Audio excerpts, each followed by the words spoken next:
je ne pense pas que les médecins, qu'ils soient hospitaliers ou médecins libéraux, ou que les professionnels de santé en général, avaient identifié le rôle clé du maire comme étant effectivement celui qui, au plus près du terrain, peut répondre à des sujets de santé.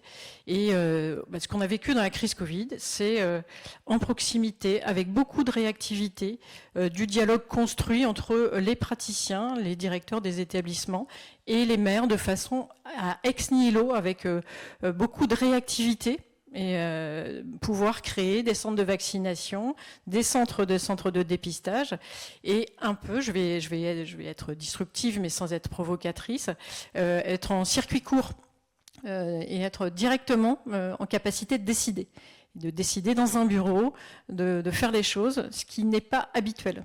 Qui, pour des praticiens hospitaliers, il y a tout un circuit de décision, parfois lourd, en lien avec les agences régionales de santé. Et là, effectivement, je pense que l'État aussi a fait confiance aux maires, a fait confiance aux acteurs de terrain, et ça nous a permis de répondre aux besoins de la population, et dans une alliance, parce que un autre des éléments clés, ça a été l'alliance entre tous les acteurs de la ville, de l'hôpital, du public, du privé, en dehors un peu de nos clochers. Et ça, c'était assez nouveau.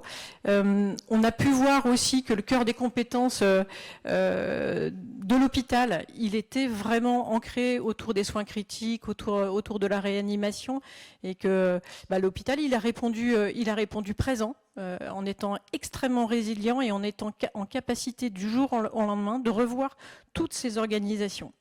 Et par ailleurs, je pense que dans le retour d'expérience, moi j'aurais bien aimé qu'on ait des vrais temps en région et au niveau des territoires de retour d'expérience de la crise Covid, parce qu'on voit qu'on passe d'une crise à une autre. On est passé de la crise Covid à une crise autour des ressources humaines, qui est un vrai changement de paradigme et qui va nous obliger à revoir aussi nos organisations. Il n'y a pas eu, en tous les cas à mon sens, il n'y a pas eu suffisamment ces temps où on s'est posé pour relire ce qui avait marché, ce qui n'avait pas marché, en pariant sur les collectifs citoyens, surtout sur les sapeurs-pompiers, sur tous les acteurs qui ont gravité autour de la gestion de cette crise Covid, et qui a fait qu'on a réussi à relever le gant. Je dirais juste un bémol. Moi, ce que je pourrais regretter de cette crise Covid, c'est qu'on n'a pas suffisamment fait vivre la démocratie en santé, la démocratie sanitaire, et qu'effectivement, on a parfois fait des choix de privation de liberté dans des structures comme les EHPAD, les USLD ou des structures de soins palliatifs qui ont fait qu'on a privé, mais je n'emporterai pas le consensus sur ce sujet-là, et tel n'est pas mon propos, mais on a quand même privé parfois, pendant plusieurs semaines, voire plusieurs mois, des personnes âgées, des personnes fragiles, des personnes très vulnérables, du dernier au revoir avec leur famille.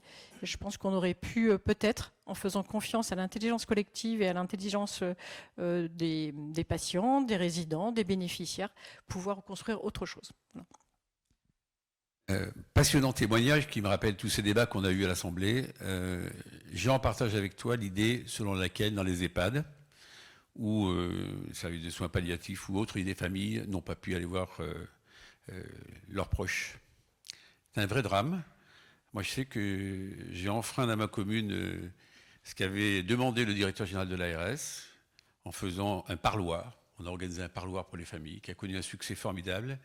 Et c'est certainement quelque chose qui a été pour moi le point le plus négatif. Le point très positif, ça a été cette capacité qu'on a été à vacciner. Je me permets juste de vous rappeler 2010. Vous savez peut-être, en 2010, Roselyne Bachelot est ministre de la Santé. On veut vacciner contre l'hépatite. On arrive à faire une dose, on met 45 millions de doses à la poubelle. Là, on a vacciné 90% de la population. Et donc on a été absolument extraordinaire parce que les maires, parce que les présidents d'intercours ont mis des locaux à disposition, ont mis du personnel. Lorsqu'il y avait les centres de dépistage, il fallait aussi rassurer. C'était du personnel municipal qui était mis à disposition, des collations, bref, tout était là. Les pompiers sont venus, il y a des gens qui n'avaient jamais vacciné, à qui on a appris à vacciner. Donc ça a été un acte absolument exceptionnel qui montre d'ailleurs la véritable générosité de chacun lorsque l'essentiel est en jeu. Et là où tu as raison sur ces problèmes de privation de liberté, parce que c'était des directives qui tombaient 2-3 fois par semaine. au directeur d'EHPAD. Vous ne vous rendez pas compte, vous engagez votre responsabilité. Mais on a connu également des moments très difficiles lorsqu'il y a eu des défunts, où des familles n'ont même pas pu voir leurs défunts. Donc voilà, je pense qu'il faut en tirer les leçons pour l'avenir. Ça me fait plaisir qu'on ait ce débat, qu'on a d'ailleurs a posteriori de toutes ces questions, et qu'on a vécu à l'Assemblée où on a essayé de le faire le moins mal possible, aussi avec l'information médicale dont on disposait, dont on voyait que chaque jour, elle évoluait. Vous vous souvenez que Jérôme Salomon, qui tous les soirs nous faisait le fameux compte-rendu, et les week-ends étant d'ailleurs des moments très, très compliqués. Tu veux peut-être rebondir encore? Non, j'ai eu, on va dire, le mot est peut-être pas approprié, mais moi j'ai eu la chance effectivement de piloter un centre de vaccination quasiment pendant 1 an dans une ville qui s'appelle Dinan. Et effectivement, on a vu tous les professionnels et de santé répondre OK à ce besoin, mais au-delà, et je pense que c'est très important, comme tu l'as dit Philippe, d'insister là-dessus, des bénévoles, des sapeurs-pompiers, des professionnels qui étaient à la retraite, et je ne vais pas faire de mauvais jeu de mots, mais que j'ai vu littéralement en 1 an se réanimer autour de ces centres de vaccination. Et par ailleurs, effectivement, on a réussi à créer du jour au lendemain, moi, ce que j'appelle des pôles opérationnels de santé publique, et qui auraient pu, en fait, dans le cadre d'un retour d'expérience Covid, pouvoir être intéressant à analyser. Pourquoi ça a fonctionné du jour au lendemain, et pourquoi aujourd'hui, tu parlais de désert médical, on n'arrive pas à relever certaines difficultés dans des villes ou des villages. Et ça, c'est la première chose. Et la deuxième chose, je m'occupais de la cellule éthique de soutien dans mon hôpital. Et moi, j'ai fait partie des gens qui ont permis, et je le dis publiquement, à certaines familles d'avoir accès à leur enfant, en particulier en soins palliatifs. Cette dose d'humanité en plus dont on avait tant besoin. Mais comme tu l'as très bien dit, en fait, on a repris les mauvaises habitudes. Tout redevient compliqué, les ARS, enfin bref, vous connaissez tout ça par cœur. On va parler de deuxième thématique autour des services publics avec Maude Gattel qui vient de nous rejoindre il y a quelques minutes. Maude, nous dis un peu comment tu ressens ce fonctionnement des maisons de services au public. Enfin, moi, j'ai mon expérience en milieu rural qui est extrêmement positive, de voir comment toi, tu vois ce partenariat gagnant-gagnant entre une collectivité, une fois de plus, donc les maires, les présidents d'interco, et puis bien sûr l'État. Merci beaucoup Philippe. Alors moi je les vois tellement positivement, les maisons France Service, que j'ai déposé au PLF un amendement visant à créer des maisons France Service à Paris. Parce que effectivement, les sujets et les enjeux ne sont pas les mêmes, naturellement. Mais à Paris, on n'a pas la chance de bénéficier des maisons France Service, et je peux vous assurer que ça se sent. Parce que c'est une telle réussite, c'est d'avoir retissé ce lien humain avec tous les services publics sur une idée originale effectivement de Jacqueline, que dans une région capitale où on a évidemment accès à bien plus de choses, le sujet se pose aussi parce que même à Paris, le sujet de l'humain, il se pose. Parce qu'aujourd'hui, le service public qui vous reçoit son rendez-vous, à part Pôle emploi, il n'y en a plus. Et ces maisons France Service, elles ont aussi cette capacité-là à retisser les choses. Et ce qui m'a frappé en écoutant Anne, Cécile et Jérôme, c'est que finalement, nos élus locaux étaient le symbole même de la créativité et de l'énergie, et qu'ils étaient dans le même temps confrontés à des freins de toute nature qui obéraient finalement, qui diminuaient non pas cette énergie parce qu'elle demeure, mais les résultats qu'on peut attendre sur le terrain et que bien évidemment on peut lever. Et que ce soit cet engagement extraordinaire au moment de la pandémie ou le lien humain qu'on a réussi à retisser avec les maisons France Service, on s'aperçoit qu'il y a quelques critères qui finalement sont les clés de la réussite.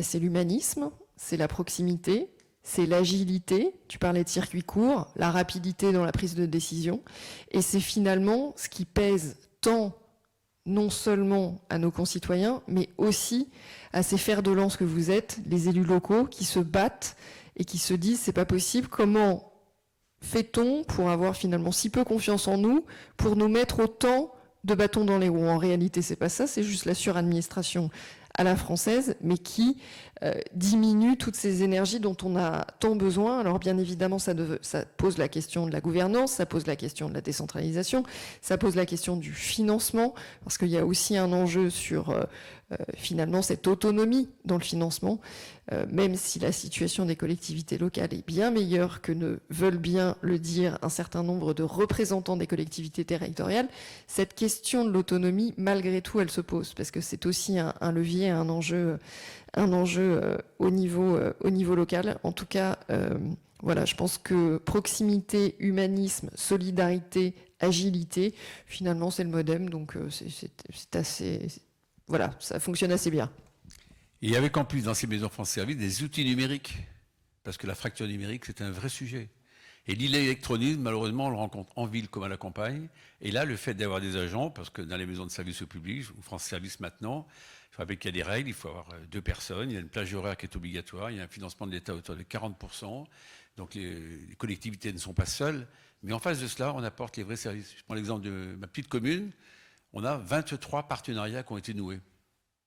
23, ça veut dire qu'il n'y a plus personne qui est un problème pour lequel on ne puisse pas apporter un début de solution. Alors que depuis 20 ans, c'était l'abandon des services publics, tout parti à la ville-préfecture. Et là maintenant, au contraire, on a régénéré ce lien, on l'a recréé, on l'a resolidifié avec de l'humanisme et de l'écoute. Et tu disais d'agilité et de proximité. Donc je pense que c'est un bel exemple et soyons fiers collectivement de ce que Jacqueline a su impulser et relayer naturellement au niveau local. Anne, tu voulais encore répondre? Un petit mot? Simplement dire que, en fait, les centres de vaccination, c'était ni plus ni moins des maisons France Service Santé qu'on a réussi à ouvrir du jour au lendemain. C'est ce à quoi ça me fait penser.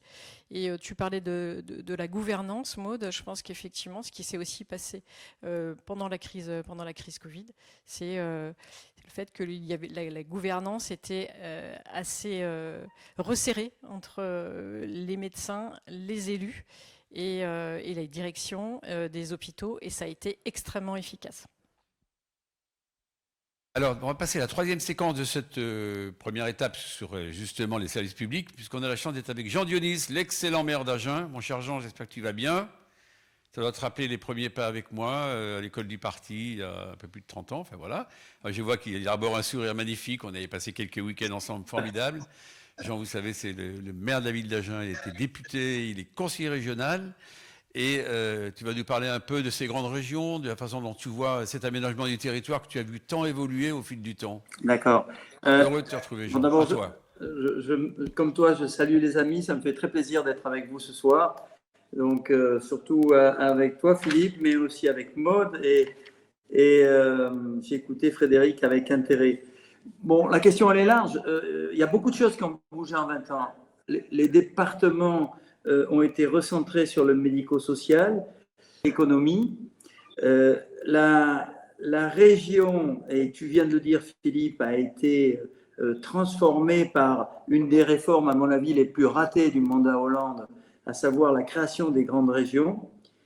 Il faut être convaincu que c'est un échec démocratique très lourd, ces grandes régions, et que ça amène des réactions d'allergie très fortes dans les territoires qui les composent. On sait notamment qu'il y a une crise latente en Alsace, pareil dans la Nouvelle-Aquitaine. Donc, je crois vraiment qu'il faudra que notre famille politique se saisisse de ce sujet-là. En tout cas, pour moi, mis à part quelques réussites, on peut citer la Haute et la Basse-Normandie, on a là un vrai échec au niveau de l'évolution de ces dernières années. Et puis, les intercommunalités. Les intercommunalités, elles ont suivi une tendance lourde qui est la même partout. Elles se sont, leur nombre a diminué et elles se sont agrandies. Elles se sont agrandies de manière très fréquente, plus de 30 à 40 communes. C'est un succès de gestion, les intercommunalités à la française, et par contre, il y a un vrai danger de proximité aussi. Alors, là-dedans, il y a une demande, ça a été dit par Frédéric, il y a une demande énorme, forte de relations humaines, de proximité, et ça, c'est à la mairie de répondre à ça. Je crois que ça a été dit, la relation maire-préfet, elle a été vide. Moi, comme ailleurs, on a ouvert un centre de vaccination. Mais au-delà du centre de vaccination, en période de crise, l'État n'a pas de bras armés, alors qu'il est content de retrouver les 600 000 élus locaux qui composent la France, ce qui lui donne un vrai réseau de proximité. Dans le Lot-et-Garonne, tout d'un coup, on s'est rendu compte qu'il y avait 3 000 élus locaux et qu'à partir de là, on pouvait gérer une pandémie. Et donc, oui, il y a un retour en direct entre le préfet et le maire. D'abord parce qu'on a vu au niveau du Covid que c'était une relation pertinente, et ensuite parce que l'État, quand il était dans sa période quoi qu'il en coûte, il avait à nouveau de l'argent, et donc l'État est revenu comme investisseur et a pu discuter directement avec les maires avec un peu d'argent. Voilà, pour terminer, je dirais qu'il y a deux axes qu'il faut qu'on travaille. Je pense qu'il y a à recrédibiliser la partie politique. Et là, il faut que chacun d'entre nous balaye devant sa porte. On a fait beaucoup de communication. Il faut maintenant revenir à quelque chose de beaucoup plus sobre, beaucoup plus vrai, beaucoup plus contractuel. Donc, il faut recontractualiser la parole politique, et notamment au niveau municipal.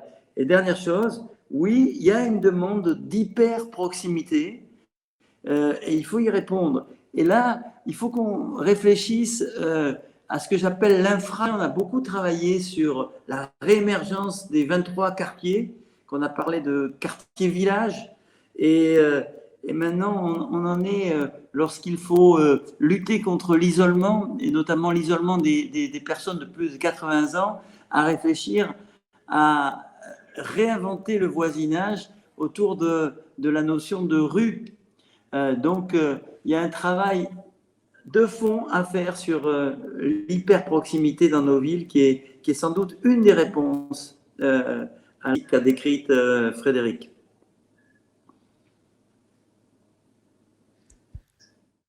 Merci Jean. Alors, qu'est-ce qui veut réagir pour celles et ceux qui sont là ou qui sont en visio? N'hésitez pas.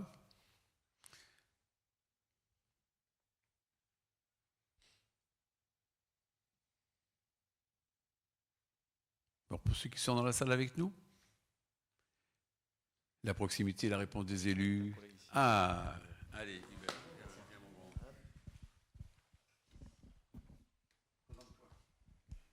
Merci. Est-ce qu'il m'entend Monsieur le maire, vous m'entendez là? C'est donc Hubert Ott, député du Haut-Rhin. Et je vous remercie pour la présentation que vous avez faite de la question des régions actuelles. Et je peux vous confirmer qu'effectivement, cette question de proximité au sens large que vous développez et qui ne rencontre pas de réponse dans le sens que vous espérez à travers ces grandes régions est une réalité que nous vivons dans différents endroits. Vous avez cité l'Alsace et vous avez tout à fait raison. On a un vrai problème avec ce sujet. Parce que chez nous, le Grand Est, évidemment, peut paraître intéressant vu de l'extérieur, mais nous avons des bassins comme celui de l'Alsace qui a ses particularités, non pas sur le plan culturel ou sur le plan d'une revendication identitaire ou régionaliste, autonomiste et je ne sais quoi. Ici, nous sommes tous des républicains très attachés à ce pays et à son caractère un et indivisible. Par contre, la question de la proximité se pose effectivement à partir de l'ensemble des collectivités et celle du Grand Est, même si elle essaye de faire son travail, n'est pas au rendez-vous. Je prends le dernier exemple en date, qui est assez dramatique, c'est la suppression d'un lycée professionnel dans le Haut-Rhin, historique, celui du bassin potassique, qui est une longue histoire industrielle et qui portait actuellement le fait d'avoir su additionner des formations très intéressantes vu l'actualité, celui de la formation sécuritaire, celui des chaudronniers et celui des électriciens bilingues, ce qui en Alsace est logique étant donné la proximité des Suisses et des Allemands. Et donc là, nous sommes en rendez-vous des grands défis de la France, en tout cas ceux qui sont portés par le gouvernement, et nous fermons ce lycée. C'est une aberration, comme beaucoup de choses qui relèvent de cette difficulté à répondre concrètement, à faire de la politique publique de proximité avec un mastodonte qui aujourd'hui dépasse les élus qui y sont associés et qui donne plus de marge de manœuvre à une administration qui n'est pas toujours celle qui porte les messages voulus par les politiques qui sont élus. Merci. Merci de ce beau témoignage. Qu'est-ce qui veut intervenir à ce stade? Alice. Oui, bonsoir à toutes et à tous. Alice Lemoine, je suis élue dans les Hauts-de-Seine, donc première couronne parisienne. Moi, j'avais plutôt une question aussi pour nos parlementaires, enfin, en écho à ce qui vient d'être partagé en première séquence. Autour de cette suradministration dont tu parlais, Maud, et dont chacun a fait état, à savoir qu'on est capable de diminuer la suradministration, en même temps, chasser le naturel, il revient très vite au galop. Et la question que je me pose, c'est comment est-ce que dans un parti comme le nôtre, fort attaché à la décentralisation et à la place laissée aux collectivités, à la subsidiarité, etc., comment est-ce qu'on arrive ou pas à prendre ce sujet de front, à savoir diminuer la contrainte administrative? Alors, on a évoqué les actions de Jacqueline Gouraud sous le précédent quinquennat, mais on a l'impression qu'il y a une forme de fatalité à laquelle on ne peut rien, malgré l'ensemble des bonnes volontés. Et donc, je me pose la question, comment est-ce que, notamment dans le champ parlementaire, ce sujet est abordé, ou pas abordé d'ailleurs? Enfin, comment ça marche? Je crois qu'il y a aussi Élodie Jacquier-Laforge qui était connectée, mais en tout cas pour nos parlementaires ici présents, voilà, moi j'avais une question sur ce. Maud, tu veux apporter ta contribution? Alors moi, je vais te donner un exemple à Paris. Nous sommes aujourd'hui à 52 000, et Élodie nous a rejoint. Nous sommes aujourd'hui à 52 000 agents de la ville, sans compter les opérateurs, c'est-à-dire les structures qui sont, auxquelles la ville de Paris délègue un certain nombre de choses, par exemple la petite enfance, par exemple les formations, quelles qu'elles soient. Et je pense que n'importe quel Parisien dira que c'était mieux c'était moins pire quand il y avait moins de monde. Donc le sujet de la suradministration, on le trouve au niveau local, on le trouve au niveau national. C'est aussi une dimension qui est presque naturelle, c'est-à-dire que plus on grossit, plus on met en place des organisations dont une partie a trait à l'évaluation, dont une partie a trait au reporting, au contrôle, etc. Et on perd la raison pour laquelle on fait les choses. On augmente le nombre de niveaux de responsabilité, donc on ralentit encore plus les procédures et on fait en sorte que les gens ne puissent plus travailler ensemble, en réalité. Parce que quand il y a trop de personnes qui sont mobilisées sur tel ou tel sujet, à la fin, ça ne fonctionne plus. Tout ça pour dire que ça me semble être la priorité absolue, non seulement en termes d'efficience et d'efficacité des politiques publiques, qu'elles soient locales ou nationales, mais sur un enjeu qui est encore plus fondamental, à mon sens, qui est l'enjeu démocratique. Parce qu'à un moment, nos concitoyens qui ont une part d'adhésion à l'impôt qui reste extrêmement forte, dans la mesure où on reste quand même sur le podium au niveau de la part des prélèvements obligatoires au regard du PIB, à un moment, cette adhésion à l'impôt, elle va être remise en question. Tout simplement parce qu'on se dit, je veux bien payer beaucoup d'impôts, mais où est le service rendu? Où est le service rendu dans la santé? Où est le service rendu au niveau de l'éducation, sur la sécurité? Et on peut multiplier la justice. Le texte est actuellement en cours d'examen à l'Assemblée. Et pour moi, c'est vraiment fondamental qu'on arrive à mettre au cœur de l'ensemble des réflexions, qu'elles soient locales, régionales, nationales, ce sujet. Moi, je rêve de propositions de loi où on aurait une fiche à la fin disant ce que ça change pour l'usager final, ce que ça change pour les administrations. Extrêmement concret, mais juste parce que c'est bien gentil de se faire plaisir à voter des lois, mais l'objectif, c'est que ça améliore le service rendu au public, ça améliore nos services publics. Il y a Élodie Jacquier-Laforge et Cécile Gallien qui veulent intervenir.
Élodie et Cécile, je crois, est parmi nous.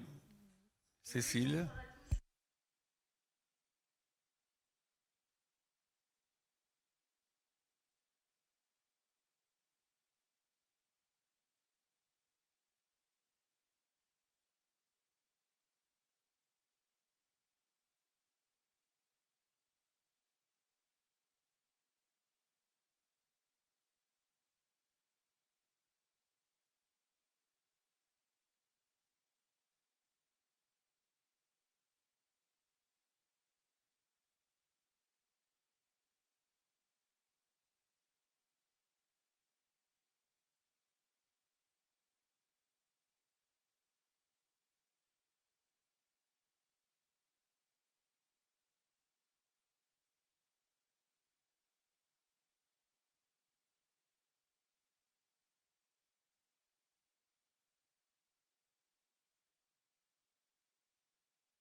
Bon, mais Cécile, je vais être obligé de...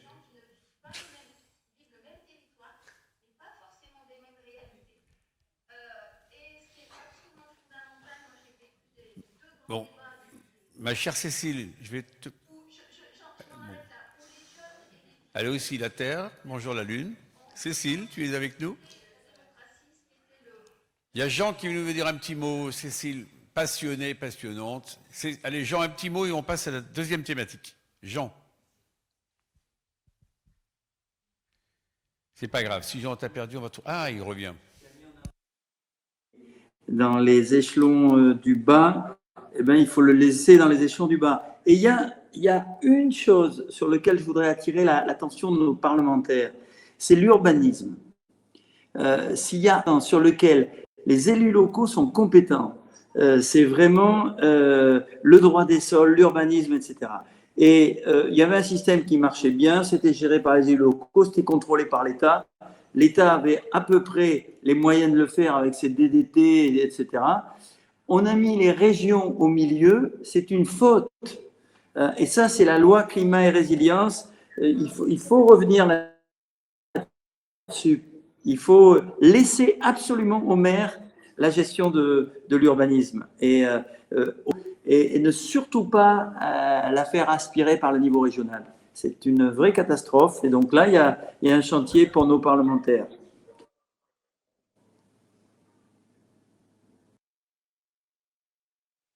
Allô, allô.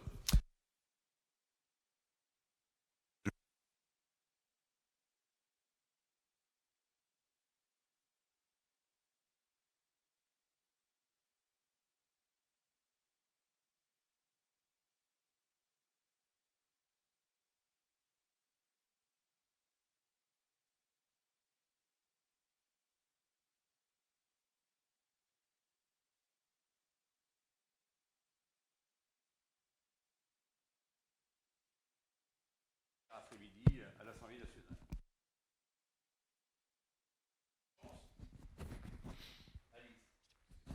Merci beaucoup. Très brièvement, parce que je pense que c'est intéressant que chacun puisse dire aussi comment les choses se sont vécues de là où ils étaient. Les émeutes, elles sont parties de Nanterre. Alors effectivement, Nanterre, c'est la préfecture des Hauts-de-Seine et c'est là où le conseil départemental où je suis élue est situé. Et donc effectivement, on a vécu les choses d'assez près. Peut-être moi je voulais juste relever, et puis effectivement dans les jours qui ont suivi, comme dans un certain nombre de communes, mais la mienne en particulier à Clichy, il y a eu des émeutes et des mouvements assez forts, et effectivement, comme tu disais témoin, littéralement de nos fenêtres on voyait un certain nombre de choses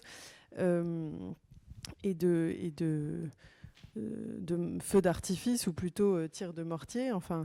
Mais peut-être moi je voulais juste soulever 2-3 points en introduction, parce que beaucoup d'élus locaux ont probablement des choses à dire sur ce sujet. Une des questions qui s'est beaucoup posée parmi les maires du département avec lesquels on a pu échanger sur cette semaine, qui était assez douloureusement vécu, on va dire, parce qu'effectivement c'était vraiment dans nos villes littéralement.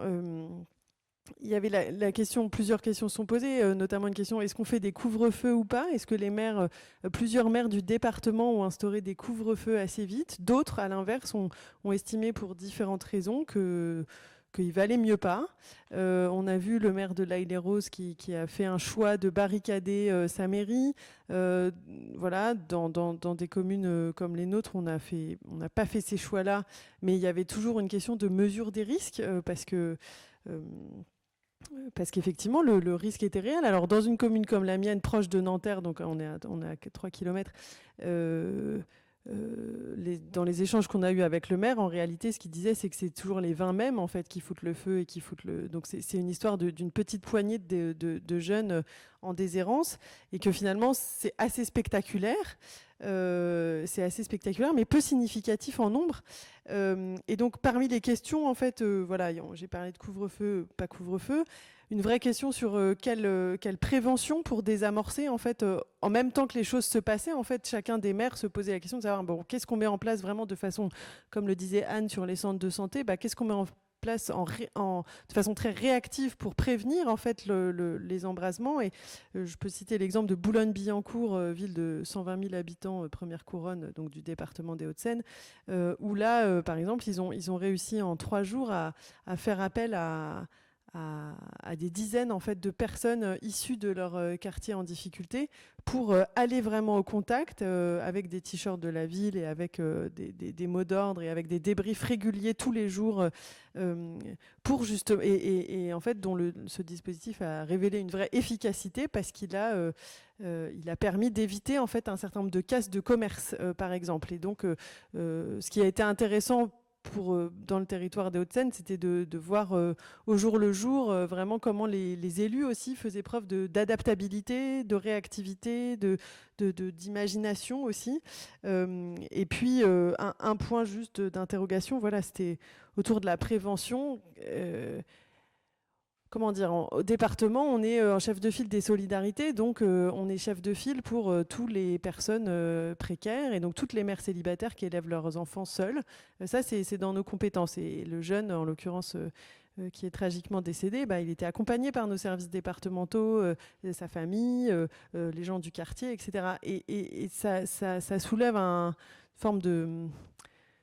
On a l'impression qu'il y a quelque chose d'un peu vain, en fait, parfois, dans les services qui sont mis en œuvre par nos collectivités, en fait, qui ne parviennent pas finalement aux résultats qu'on aimerait attendre. Alors là, je ne parle pas de sécurité directement, mais je parle aussi de prévention en amont. Et donc, il me semble qu'en tout cas, peut-être Anne parlait aussi de comment faire des bilans de ces séquences. Il me semble que ce serait intéressant de faire un bilan un peu, à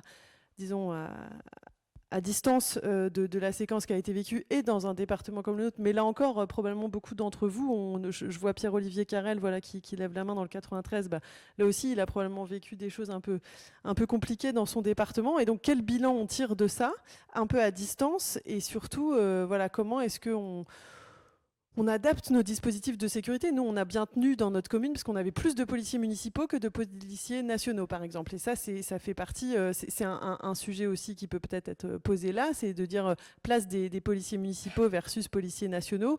Nous, ils ont fait un boulot formidable, notre municipal, et quand la nationale était un peu dépassée.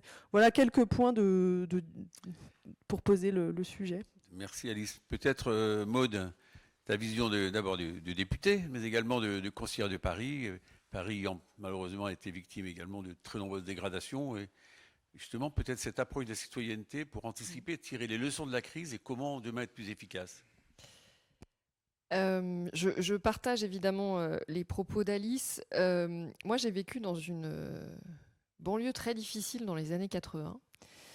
On a tous connu 2005 et on a malheureusement connu 2023. Et je trouve que ce sont trois temporalités, mais c'est surtout 3 types de phénomènes totalement différents qui, certes, se traduisent par des dégradations, de la casse, etc., mais qui n'ont absolument pas, à mon sens, les mêmes racines, les mêmes ressorts, et donc qui ne doivent pas appeler les mêmes réponses. Moi, je lis beaucoup les articles qui relaient les comparutions immédiates. Décidément, Victor Hugo a raison. Ouvrez des écoles ou fermerez des prisons, parce que c'est le désœuvrement total et souvent la bêtise. Alors, bien évidemment, il y a plein d'autres choses qui rentrent en ligne de compte, mais je suis assez frappée par l'absence de revendication en réalité. Ni Naël, ni un État, c'est pas 2005 encore une fois. Parce que la situation, elle n'est pas la même aujourd'hui. Depuis 20 ans, c'est évidemment des milliards de crédits de politique de la ville. Probablement pas suffisamment bien signalés en fonction de chaque territoire. Mais en tout cas, ça a réglé quand même un certain nombre de sujets. Sur l'emploi, bien évidemment, la situation d'aujourd'hui n'est pas celle des années 80. Bref, tout ça pour dire que il y a néanmoins le sujet de l'appartenance. L'appartenance, faire société, partager une histoire, une vision, une ambition commune. à laquelle il faut apporter, à mon sens, des réponses. Alors, autre élément qui nous rend fiers dans cette famille politique, bien évidemment, c'est le SNU qui est porté avec une immense force par Sarah, et je sais combien nous y sommes tous sensibles, parce que finalement, ça traduit aussi assez bien ce que l'on a envie de faire pour ces jeunesses. Et j'ai eu la chance lundi d'aller échanger avec des jeunes du SNU dans la promo qui se termine demain, et je retournerai avec Sarah pour la fin de la session parisienne. Et c'est vrai que c'est assez touchant finalement de voir ces jeunes volontaires. Et j'ai échangé avec eux pour voir les raisons pour lesquelles ils s'étaient justement engagés dans cette démarche. Bien évidemment, on aspire tous à une généralisation, ça pose des tas de sujets, des tas de questions. Ça sera évidemment pas le même public, parce que les volontaires qui passent 12 jours avec d'autres personnes à l'autre bout de la France ne seront pas ceux qu'on a envie d'aller chercher. Mais néanmoins, ce dispositif, et je fais toute confiance à Sarah pour trouver le bon pilotage, le bon dosage, pour que cette citoyenneté, elle puisse aussi irriguer le corps de chacun. Parce qu'on manque le sujet des communs, le sujet du vivre ensemble, le sujet de faire société, a été mis à mal ces dernières années pour des tas de raisons sur lesquelles il faudra vraiment qu'on se penche. Mais n'ayons pas le même discours aujourd'hui que celui qu'on avait en 2005 ou celui qu'on avait dans les années 80. Merci, Maud. Je vois qu'il y a Pierre-Olivier Carrel qui est en ligne et qui demande la parole. Pierre-Olivier.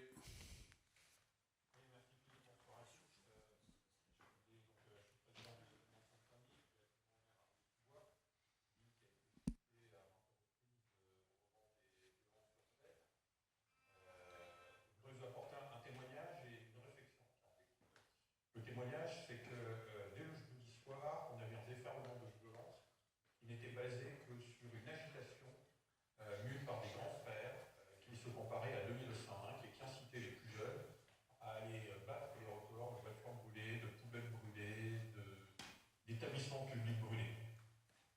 Alors que chez les jeunes, il n'y avait pas de ressort particulier, et les arrestations qui ont été conduites par les services de police dans la foulée ont démontré qu'on était avec des jeunes entre 12 et 18 ans, et une partie n'habitait même pas la commune. Les réseaux sociaux ont joué un très grand rôle fédérateur en la matière, et ont créé des systèmes de compétition, je pense notamment à Snapchat et à Instagram, sur lesquels on a vu des ressorts d'incitation, sur lesquels les gestionnaires de réseaux sociaux ont aussi une responsabilité, parce que pendant des heures et des heures sur Rony, on a eu un appel dès le vendredi soir à venir piller le centre commercial de Rony 2 à 14h30, et malgré les appels répétés, y compris du ministère de l'Intérieur, il a été impossible pour les élus locaux d'être entendus par les gestionnaires de réseaux sociaux pour avoir une censure.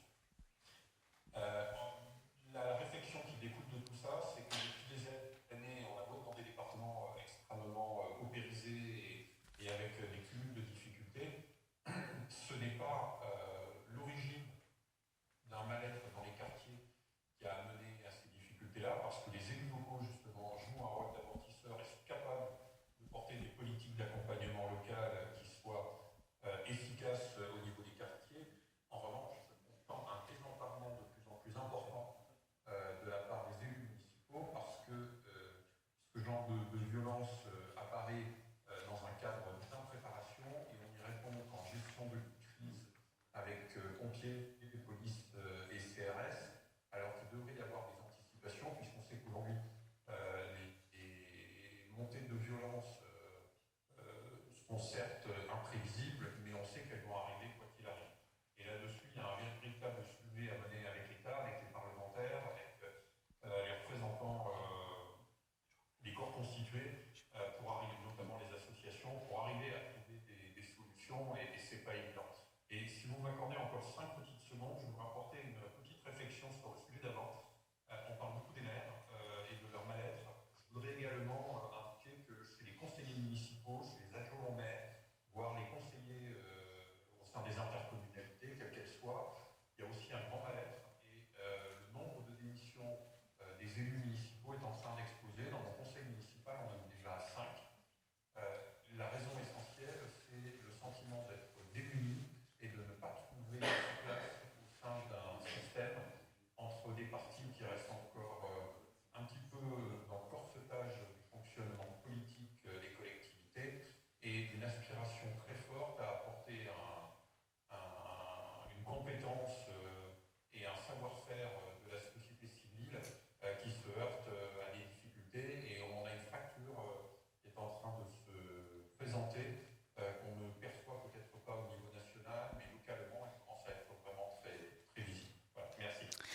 Merci Pierre-Olivier. Il y a Jean Dionis qui voulait dire un petit mot. Jean, puis ensuite Michael Cosson et c'est Anne qui fermera.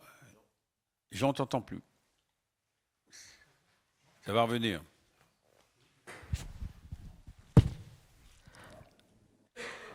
On ne t'entend pas, Jean, attends. Attends.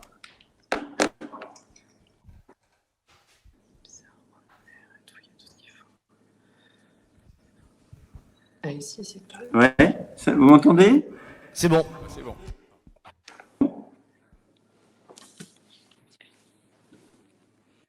Ouais, bon, ok. Jean, vas-y. Premièrement, d'abord vous dire que même quand on a plusieurs heures de vol comme moi, on sort de là choqué. Et premières émeutes urbaines à Agen, magasins pillés, magasins brûlés, ça nous ressemble pas. Donc, faut pas sous-estimer l'état de sidération dans lequel on est. Deuxièmement, si j'avais à dire quelques points où il faut bouger, on s'est fait prendre au niveau de la... Vendredi soir à Agen, il y avait 80 émeutiers contre 23 policiers. Ça a été dit par Alice. Moi, j'avais 12 policiers municipaux pour 11 policiers nationaux. Donc, dans un monde où on a l'étincelle et très vite la vague avec les réseaux sociaux, il y a des procédures de maintien de l'ordre qui sont complètement à revoir. Ensuite, on a tenu aussi avec la... C'était pas son cas d'emploi. Je l'ai mobilisé en prenant des risques énormes. Il y a là une réforme en profondeur à faire sur la police municipale. Si elle participe au maintien de l'ordre, il faut le dire, il faut que la loi le dise, et il y a beaucoup de choses à changer. Ça veut dire que il faut qu'ils puissent faire des contrôles d'identité, ouvrir des coffres de voitures, etc. Avoir le bon mobilier, le bon casque, le bon bouclier. Franchement, on a pris un maximum de risques sur cette affaire-là. Ensuite, il faut absolument que les sanctions soient rapides et fortes. Et on est attendu parce que c'est la première fois où on a autant de preuves de police judiciaire. Si vous saviez le nombre de vidéos qu'on a sur les gens qui ont brûlé les magasins à Agen ou qui ont pillé, il y a tout ce qu'il faut pour aller chercher les gens qui ont fait ça. Donc là, il y a vraiment en termes de justice, je crois que le gouvernement l'a compris, qui est donné par les gens de ces quartiers au gouvernement. Il faut sanctionner les gens qui ont fait ça. Dernière chose sur la politique. Bien évidemment, il faut que le MoDem soit offensif là-dessus. Et il faut le faire à froid, il faut le faire costaud, solide. Moi, j'ai 3 choses à dire. J'ai écouté à l'Élysée le maire de Nanterre, Jarry, et je l'ai trouvé intéressant sur continuer à avoir une ambition d'urbanisme avec les je crois que c'est important au niveau de l'éducation nationale d'avoir à la fois des mesures donc, qui sont des mesures quantitatives. Le dédoublement des classes, c'est quand même une réussite. Il faut continuer. Mais il faut aussi globalement avoir une ambition d'éducation civique. Comment on fait aimer la France à ces jeunes-là? Là, il y a quelque chose de très fort. Dernière chose, moi, je retrouve mes premiers amours et la tech. Il y a une responsabilité plateforme et des GAFA dans la gestion de ces crises. Légalement, ils doivent retirer les messages haineux. Ils ne l'ont pas fait. Il faut que l'Union européenne et Jean-Noël Barrot, relayé au niveau de Thierry Breton, fassent le nécessaire. C'est beaucoup plus faisable qu'on veut bien le croire. C'est vraiment à portée de main. Voilà, rapidement, quelques leçons de cette crise. Merci Jean. Donc, Michael. Oui, alors je me lève parce qu'on m'a demandé de me lever pour mon intervention. Je voulais témoigner. Alors moi, je suis Michael Cosson, député depuis 1 an et maire auparavant depuis 9 ans et surtout époux d'une éducatrice spécialisée qui travaille à l'aide sociale à l'enfance depuis 20 ans et qui va en partir dans quelques mois puisque ne voulant plus, j'ai pu y mettre les pieds parce qu'il y a un certain ras-le-bol de beaucoup d'éducateurs spécialisés car quand elle a commencé son métier il y a 20 ans, c'était avec des jeunes du même âge, sauf que c'est 20 ans plus tard et aujourd'hui l'accroche elle est beaucoup plus compliquée à avoir puisque il y a 20 ans on pouvait encore trouver des parents qui n'étaient pas trop déconnants, sauf que 20 ans plus tard vous avez à la fois des enfants qui déconnent, mais forcément plus de cadres, des parents qui le sont déjà depuis de nombreuses années pour avoir été déjà suivis par les services de l'aide sociale à l'enfance auparavant, et des grands-parents qui parfois l'ont été aussi. Et ce qu'on vit, c'est la troisième génération, l'incontrôlable, puisque plus de contrôle. Et à l'époque, on parlait encore des missions grands frères. Je crois qu'aujourd'hui, il va nous falloir réfléchir à la mission grand-père ou grand-mère, avec cette fois-ci pouvoir être un soutien à la fois aux parents, mais aussi redonner, on a parlé de civisme, redonner un cadre quelque part à des jeunes qui sont totalement désœuvrés. Et comment expliquer entre 2005 et 2023, il y a un outil aujourd'hui qui est une arme, qui est à l'époque, on avait le téléphone portable, maintenant c'est un smartphone avec plein d'applications qui sont utilisées, sauf que justement, c'est des nouvelles armes pour lesquelles on doit aussi les exploiter pour contrecarrer cela. La police numérique à l'échelle locale, il va nous falloir y réfléchir pour qu'elle puisse agir dès lors qu'il y a des veilles dessus pour que soit on arrête les personnes qui utilisent, parce que finalement, celui qui allume avec son briquet, il n'est pas plus dangereux que celui qui filme. Parce que celui qui filme, il va permettre à d'autres de pouvoir faire la même chose. Et on a eu quelque chose de viral en très peu de temps qu'on ne pouvait pas connaître en 2005 parce qu'il n'y avait pas ces outils, ces armes-là. Et je crois qu'il nous faut réfléchir à cette arme, comment l'exploiter pour soit couper, soit vraiment être sévère autant que celui qui a été filmé. C'est celui qui filme qui est autant dangereux. Et je crois qu'il nous faut réfléchir là-dessus. Et on a la même chose sur le harcèlement avec les harcèlements qu'on pouvait retrouver dans l'établissement scolaire qui se prolongent dans le foyer, qui est censé être là pour être le cocon, qui n'est plus un cocon puisqu'en fait on vit avec ces problèmes qu'on peut connaître au cours de la journée. Donc je crois qu'il y a vraiment une réflexion sur cette arme dont on dispose aujourd'hui, condamner à la fois effectivement les gestionnaires de sites, mais également ceux qui vont l'exploiter. Donc je crois qu'il y a vraiment cela. Et donc oui, je citais le problème des départements avec des éducateurs qui sont totalement submergés par le nombre de mesures qu'ils peuvent avoir et que jusqu'à en arriver à un moment de se dire stop, on passe à autre chose parce que c'est un puissant fond. Et d'ailleurs, s'il y a de moins en moins de gens à se tourner vers cela, c'est qu'ils savent que derrière, ils ne seront pas soutenus. Et ça, c'est compliqué. Et donc, il va falloir être ingénieux, mais se dire que nos quartiers, moi je suis un provincial, on va dire, le quartier de Balzac, c'est un quartier prioritaire, mais il n'a jamais cramé. Et pourtant, le quartier de Balzac, je le fréquente depuis 40 ans. Par contre, là, ils ont cramé la MJC. Et il n'y a eu qu'une nuit d'émeute parce que c'était des gamins. Quand ils étaient dans les couloirs du commissariat, ils étaient comme ça. Et ceux qui ne s'est pas fait piquer, ils se sont dit je ne vais pas recommencer parce que j'ai une chance de ne s'est pas été piqué. Et donc, on a la délinquance structurée et d'autres non structurées qui étaient un peu une intermittente. Et on voit bien que où est-ce que ça a duré, c'était là où il y a une délinquance qui est devenue structurée, où la violence est devenue leur quotidien. Alors, brûler un magasin ou s'entretuer, comme on peut le voir maintenant très souvent, c'est là où il nous faut être agir. Et de la proximité, je pense qu'il n'y a que ça qui pourra résoudre, car on a fui ces quartiers. Et aujourd'hui, on est juste à les subir. Merci, Mickaël. Alors, pour clore cette séquence, Anne, un petit mot. Ah, également.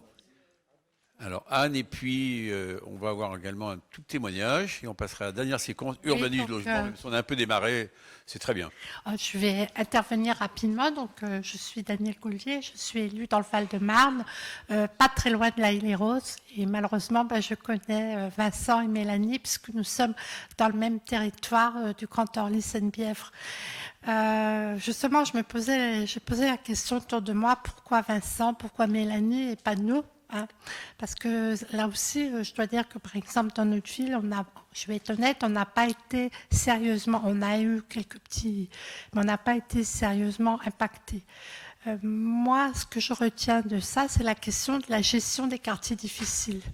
Et ce que l'on m'a dit, c'est que la caractéristique de Vincent Jeanbrun, C'est qu'il refuse justement les deals dans les cités. Et lui-même, il vient d'un quartier. Ce qu'il faut savoir, c'est qu'il vient d'un quartier modeste. Il vient pas, donc il sait ce que c'est que la vie de quartier difficile. Et justement, il ne rentre pas. Et dans le jeu des grands frères. Et c'est vraiment la question déjà, comment gère-t-on des quartiers difficiles? Deuxièmement, ce que j'ai retenu des derniers événements, c'est vraiment la remise en cause de la politique de la ville de ces dernières années. On sait qu'on a tous, il y a eu des milliards, je crois que c'est pas exagéré de parler de milliards qui ont été déversés, et là on voit que de plus en plus, il y a un manque de crédibilité parce que la politique de la ville n'est pas au rendez-vous. Donc là, c'est une vraie question. Après, il y a aussi, on parlait tout à l'heure de la question des difficultés des services. Moi, je pense que la difficulté, elle est aussi institutionnelle.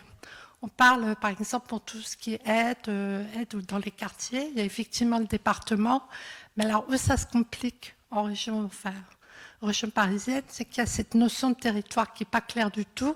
C'est bien qu'il y a une dilution complète en matière de politique de la ville, de qui a le pouvoir de décision. Je ne vais pas rentrer dans le détail, mais voilà. Donc là, moi, je pense qu'il y a un gros travail pour l'avenir de remise en cause de toutes ces questions. Merci beaucoup. Alors, Anne, on clôt la séance, mais je vois qu'on a déjà démarré après sur l'urbain, le logement, l'adaptation de logement. Anne, et après, je vais redonner la parole à Maud, pour dire comment on arrive à concilier ce jeu d'urbanisme, naturellement de logement, et évidemment du changement climatique qui exige de nouvelles normes, et comment dans une ville comme Paris. Et puis, on vous dira un peu ce qui s'est passé à l'Assemblée cette semaine, puisque la loi ZAN a évolué.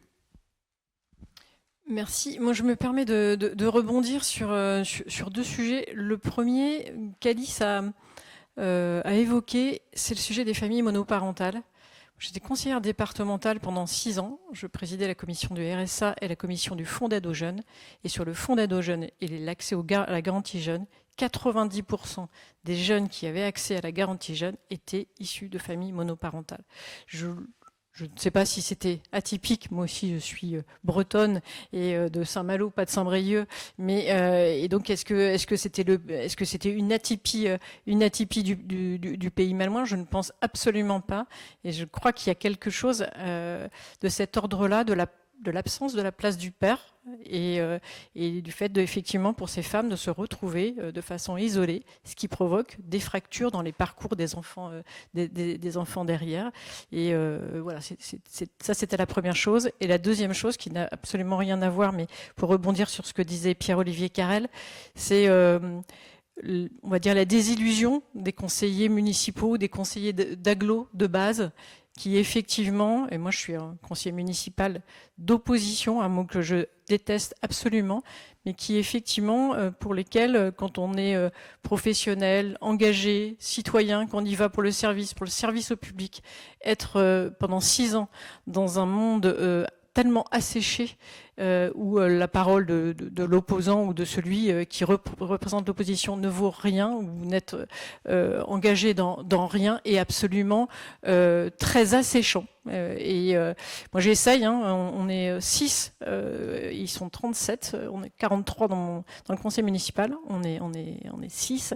Moi j'essaye effectivement de ramener un peu de vie et de sens à mes coéquipiers, mais je ne suis pas sûre que l'ensemble de l'équipe résiste. Bon, c'était très. Je fais un pas de côté par rapport au sujet, mais je rebondissais sur ce que disait Monsieur Carrel parce que je m'y retrouve à 1000%. Merci beaucoup. C'est vrai que lorsqu'on est conseiller municipal, conseiller régional d'opposition, je connais ça depuis 20 ans, c'est formidable, on n'a droit à rien, on parle de rien, on n'est rien, on représente rien, et on n'existe même pas dans les présentations des petites étiquettes et des visages des acteurs de la région. Mode sans plus attendre, urbanisme, logement, les enjeux, comment on les aborde? Alors quand on est conseillère municipale d'opposition à Paris, on n'existe pas beaucoup non plus. On essaye, mais c'est toujours un peu compliqué en tout cas, on nous laisse pas de place, mais on la prend, donc tout va bien. Sur la question logement, urbanisme, étalement urbain, défi climatique, parce que finalement tout ça est à voir ensemble. Pour ceux qui s'intéressent à ce qui se passe à Paris, vous avez une maire de Paris qui, depuis 2014, a expliqué qu'elle allait adapter la ville au changement climatique et faire en sorte justement de désartificialiser les sols qu'ils méritaient et donc mettre plus de verre et moins de béton.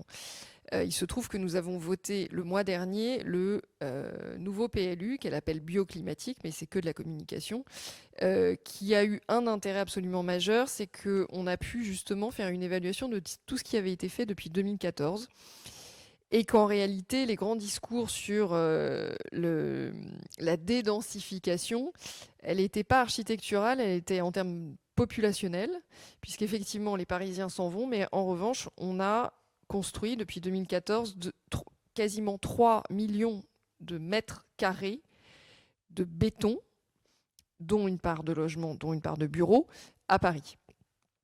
Alors bien évidemment, on n'a pas le sujet de l'étalement urbain à Paris, mais néanmoins, on a absolument le sujet de l'artificialisation des sols et de la conséquence les conséquences du dérèglement climatique sur le réchauffement d'une ville comme Paris. Et on le voit avec ces années successives de canicule, et une étude l'a démontré, une étude du Lancet, c'est que Paris est la ville européenne dans laquelle on a le plus grand risque de mourir de la canicule. Parce que justement, cette ville, elle n'est pas adaptée aux 50 degrés qui sont à portée de la main, malheureusement.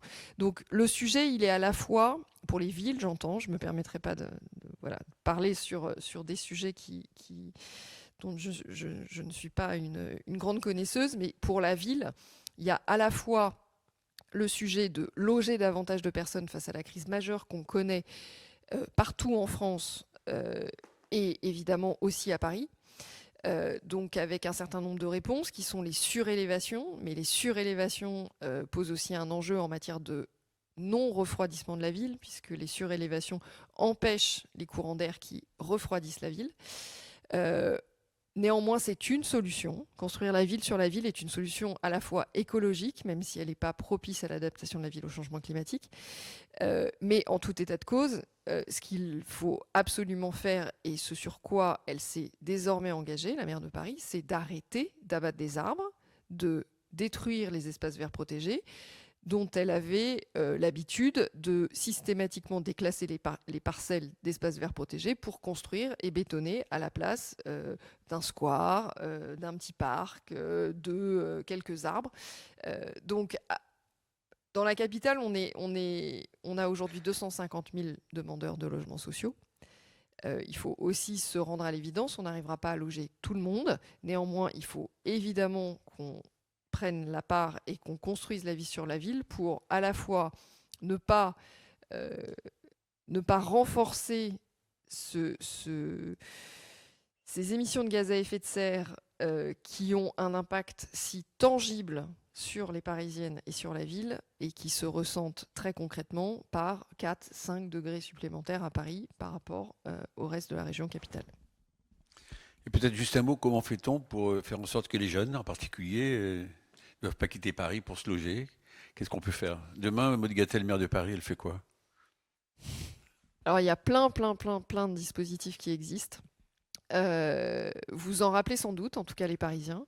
On avait dès 2008 proposé le BRS, la dissociation du foncier et du bâti, qui a été porté lors de la précédente mandature par Jean-Luc Laglaise et qui désormais est mis en œuvre par la maire de Paris. Mais nous, ça fait 10 ans qu'on lui en parle. Alors je sais que la loi de Jean-Luc Laglaise est plus récente, mais enfin, ils ne se sont pas précipités sur le dispositif, qui est évidemment un dispositif formidable pour faire en sorte de diminuer le coût et permettre à davantage de gens de pouvoir se loger. Puis moi, je crois beaucoup à la mixité, qu'elle soit sociale ou fonctionnelle. Je pense qu'il faut qu'on travaille à la ville de demain, mais à l'habitat de demain.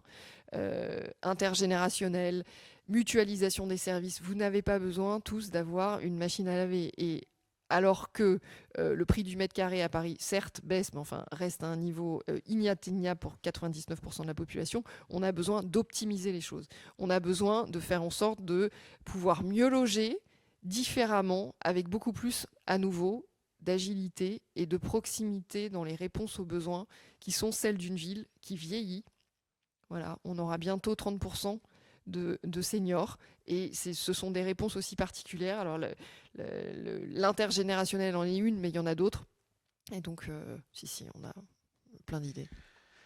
Alors Jean Dionis qui est toujours avec nous. Alors l'urbanisme, le logement, comment on l'aborde à Agen, et puis toi qui es maire depuis de belles et longues années, comment tu vas faire en sorte justement de lutter contre l'étalement urbain, de respecter ces enjeux climatiques auxquels nous sommes confrontés? Que l'Assemblée nationale a fait des modifications, parce que globalement, ce truc ZAN, ça a réussi à foutre le feu dans notre département du Lot-et-Garonne. Tout ça parce que d'un objectif louable qui était de freiner l'étalement urbain, on a eu une mise en œuvre par des décrets, et pas par une loi, qui ont été complètement uniformes et jacobins. Or, si on prend une région comme la Nouvelle-Aquitaine, il y a une diversité impérative à prendre en compte. Ce qui consomme globalement beaucoup de terrain, c'est l'agglomération bordelaise.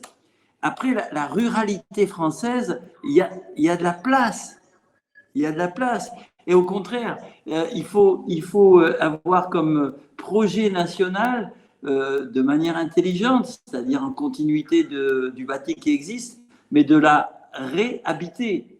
Donc, je suis en attente du cadre national. Au niveau des villes, tant qu'on n'aura pas quelque chose de plus précis, il faut effectivement répondre par la thématique des friches et puis aussi par la montée en hauteur de la ville. Alors, la réutilisation systématique des friches, c'est facile à dire, c'est moins facile à faire pour un maire parce que ça renchérit considérablement le prix des opérations immobilières.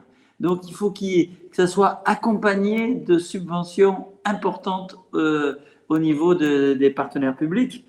Et puis, au niveau de l'augmentation de l'élévation des villes en hauteur, on signe à peu près strict à tous les ABF de France, parce qu'autrement, on est dans des difficultés. Quand une ville comme Agen, elle est en périmètre protégé sur pratiquement tout son centre-ville, à chaque fois qu'on dit on va augmenter un immeuble, il y a l'ABF qui dit non, ça va pas du tout, c'est pas joli, etc. Donc, ne serait-ce que basiquement, il faut accompagner l'utilisation des friches. C'est une très bonne idée, c'est cher. Et puis, il faut que l'ensemble du système normatif monte en hauteur à nouveau. Et ensuite, j'attends l'Assemblée nationale sur la ruralité. Parce que sur la ruralité, aujourd'hui, dans certains coins du Lot-et-Garonne, on a des densités qui sont pratiquement sibériennes, quoi. Hein, c'est-à-dire, donc il n'y a pas de problème de surpopulation. Voilà.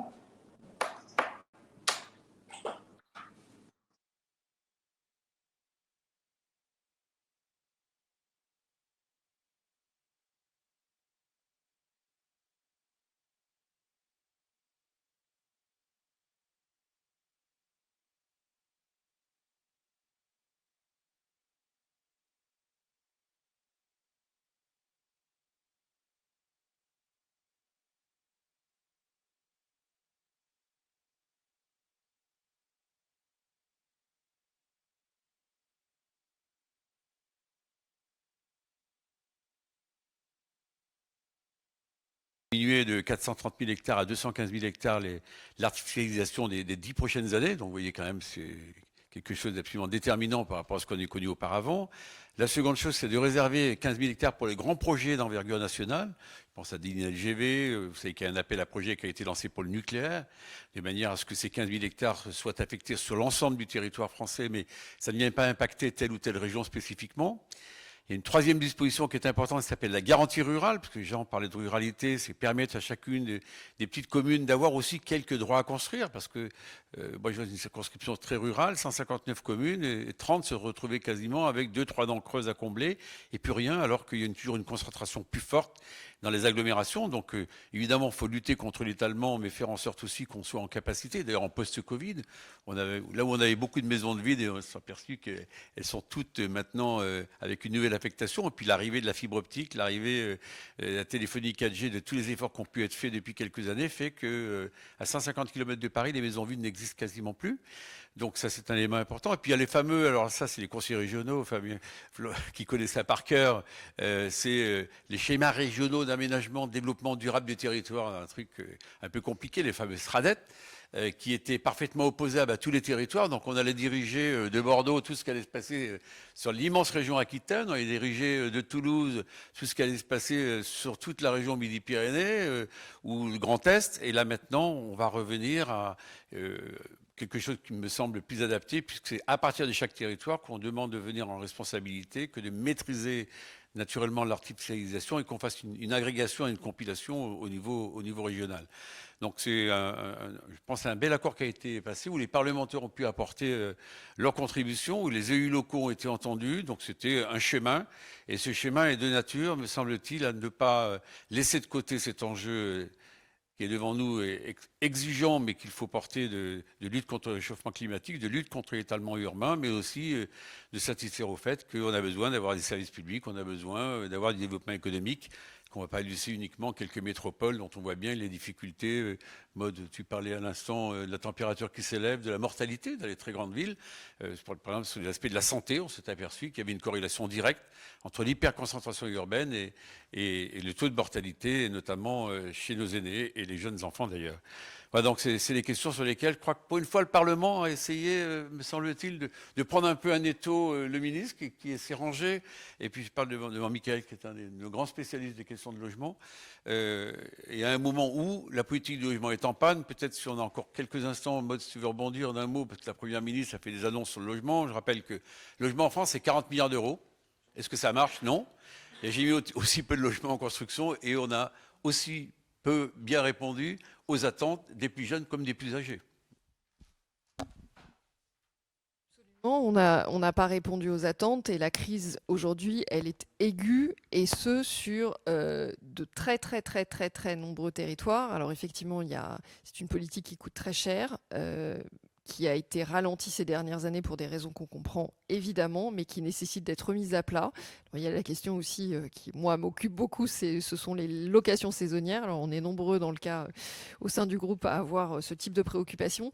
Et le groupe Modem a demandé la création d'une commission, d'une mission, qui sera piloté par Michael Cosson, dont vous avez pu voir combien il était familier de tous les sujets ayant trait à l'aménagement du territoire, l'urbanisme et le logement. Et donc on peut être extrêmement fier au sein de notre groupe que d'avoir sur ce sujet absolument majeur, avoir la volonté de tout remettre à plat, d'avoir une évaluation des politiques publiques sans a priori, sans rien, mais pour faire quelque chose qui fonctionne.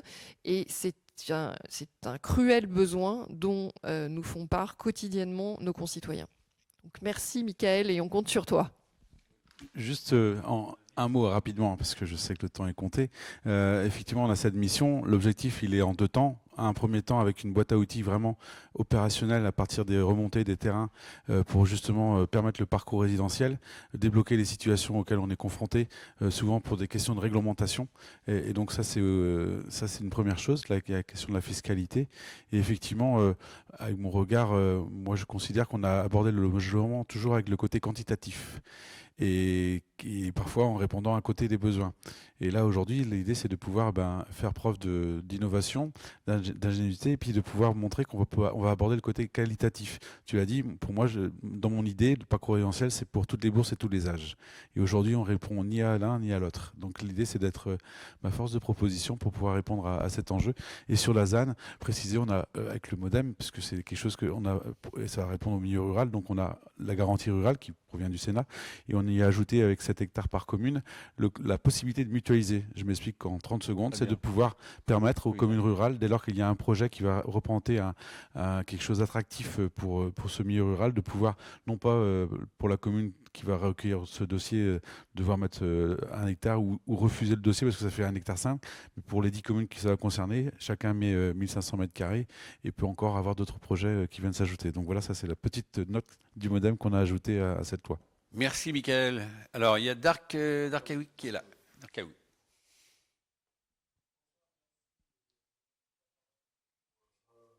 Bonsoir à tous. Alors, je vais me porter avocat, non pas de mon territoire, parce que je suis dans les Ardennes. Je ne suis ni le maire ni l'adjoint, mais je me fais l'avocat de ma petite chérie de Mayotte. Et donc, la question de l'urbanisme dans les territoires d'outre-mer, et notamment dans les petits territoires comme Mayotte, avec la surpopulation que l'on connaît, je voulais juste mettre la question à nos élus, à nos parlementaires. Qu'est-ce qu'on peut imaginer pour le domaine de Mayotte? C'était ma petite touche de la soirée. Et encore une fois, merci et bonne soirée. Maud? Belle question. Oui, alors, Darkaoui, je ne serai pas la meilleure interlocutrice pour répondre au sujet, mais ce que tu dis me fait penser à un axe spécifique d'Action Logement sur justement les Outre-mer. Dans la feuille de route d'Action Logement, donc l'opérateur, il y a la prise en compte des spécificités des Outre-mer. Alors, je ne suis pas suffisamment spécialiste pour savoir si ça répond aux besoins ou pas. En tout cas, le besoin est identifié. Je ne sais pas si la réponse est la bonne, mais en tout cas, le besoin est identifié. Merci, Maud. Bah, écoutez, notre séquence se termine. Je voudrais remercier celui qui a tout préparé. C'est Fabien Robert, il est à côté de moi. Vous pouvez l'applaudir.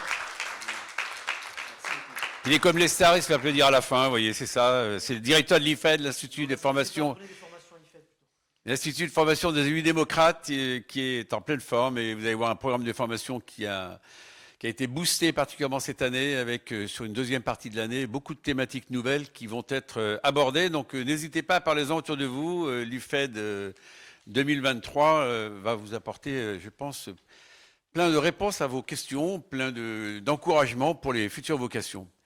Merci à tous de votre participation. Coucou mon petit Jean, à bientôt lors d'une prochaine escapade parisienne ou agenaise. Et puis merci à tous ceux qui ont accepté, à Maud, à Anne, bien sûr Fabien qui est à côté de moi, Michael qui est là, Alice qui est encore parmi nous, à tous ceux qui ont accepté. Anne, oui. On n'a pas entendu, tu veux peut-être dire un petit mot? Ce sera le mot de la conclusion d'ailleurs, ça serait bien. Même en direct, on peut improviser, tout va bien. Donc, merci beaucoup. À très vite. Bon été à tous. Et on se retrouve. Et pensez IFED, matin, midi et soir.